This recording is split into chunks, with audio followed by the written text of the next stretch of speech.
eu queria falar um pouquinho sobre essas novidades do caso do Bolsonaro, da Michelle. Agora a gente tem um avanço aí com relação às movimentações do Mauro Cid, daquela turma toda. Tem um cálculo da Coaf falando em 11,9 milhões em 12 meses. Também tem 3 milhões que um dos assessores movimentou, é muita grana.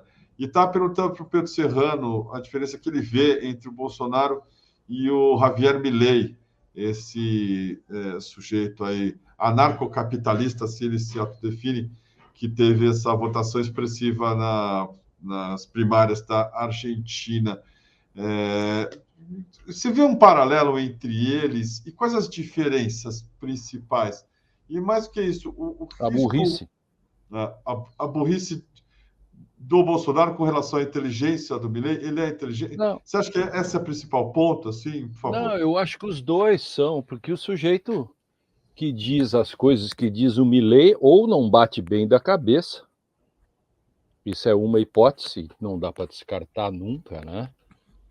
Não esquece que Bolsonaro já teve também apreciações de grandes psiquiatras e outros, né, analisando o comportamento, enfim.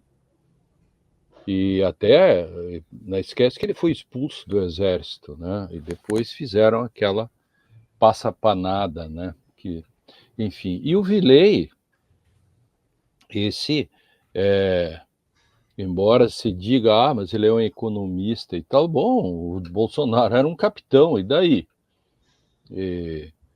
E o Vilei, dizendo as coisas que diz, ou é maluco, ou de fato, ou é burro, porque esse é o tipo do discurso que ele sabe que é apenas para tumultuar. Agora, se uma sociedade como a Argentina votar no Milei, vai ter que experimentar tudo que o Brasil experimenta, porque votou no Bolsonaro. Ao contrário de muita gente, e hoje eu vi na Folha de São Paulo, dizendo, mas há diferença, eu acho que o Joel Pinheiro escreveu, há muitas diferenças, porque Vilei é um anarcocapitalista ou um ultraliberal, como diz a Folha, e Bolsonaro é extrema-direita, ou...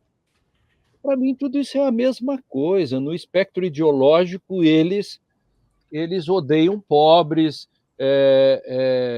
colocam a religião, de algum modo, num patamar de deslaicização. Eles são muito parecidos. Agora, os detalhes, etc. Bom, aí nós temos exemplos da Hungria, da Itália, temos o exemplo do Trump. Mas se você colocar tudo isso num liquidificador, o caldo que sai, não dá para identificar um ou outro, e tudo isso é muito parecido. Extrema-direita, anarcocapitalista, anarcos-ignorantes, ou qualquer coisa desse tipo, isso tem os mesmos, os mesmos patamares. Assim como a esquerda também tem. No fundo, a esquerda também não se diferencia. Por exemplo, por que a própria esquerda tem dificuldade de criticar a Nicarágua? Vocês acabaram de discutir, né, o Pedro fazendo críticas, como constitucionalista, que eu também sou, ao problema dos direitos e das relações institucionais na Venezuela, entende? Mas tem o embargo. 2 erros não dão um acerto, isso é uma questão matemática. Então, também nós temos que entender que a Argentina está assim por erros de uma pretensa esquerda, que eu não sei se é esquerda ou meia esquerda, mas aí, no fundo, isso que eu estou dizendo, na hora H dos erros ou acertos, muito mais dos erros, você vai ver que as pessoas identificam a Argentina como um governo de esquerda. E deu no que deu, déficit público, todas essas coisas estão liquidados ao ponto, veja, a ponto de criar o fantasma Vilei, porque ele é só um fantasma ainda, ele não é realidade. A ponto de criar, que às vezes o fantasma vem só para assustar, e depois, assim como histórias de crianças, você assusta elas com algo que não existe, mas para elas existe, mas depois elas acabam se socializando, porque as crianças precisam das histórias de bruxas. As crianças precisam dessas histórias, porque o medo também é uma forma de sobrevivência e dentro de um certo darwinismo, que eu sou darwiniano, você precisa se defender dentro dos ecossistemas que são hostis. E o mundo é um lugar hostil, e você precisa ter defesas.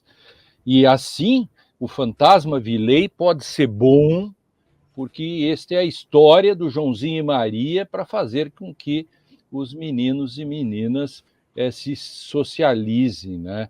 E saibam que o mundo não é simplesmente tão simples. Talvez os argentinos estejam contando a história de João e Maria para os outros, né? Isso, claro, inconscientemente, tudo isso, e que isso no final possa alguém racional, enfim, ganhar a eleição. Agora, um fato: a Argentina está muito mal. Alguém errou muitas vezes. Isto gerou tais coisas. A questão é saber no Brasil, a gente sabe de um lado já quem gerou o Bolsonaro. E por que é tão difícil? E você acabava de falar com o Pedro sobre isso. A grande indagação é, com tudo isso que está aí, e o Pedro falava nisso também, por que é tão difícil você derrotar isso? Por que isso está tão encalastrado? Por quê? Porque jabuti não dá em árvore.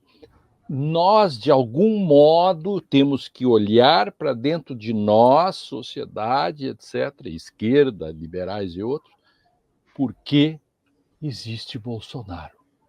Por quê? E por que é tão difícil tirar o espectro Bolsonaro, não o fantasma, o espectro Bolsonaro? Por quê? É essa pergunta que nós temos que fazer.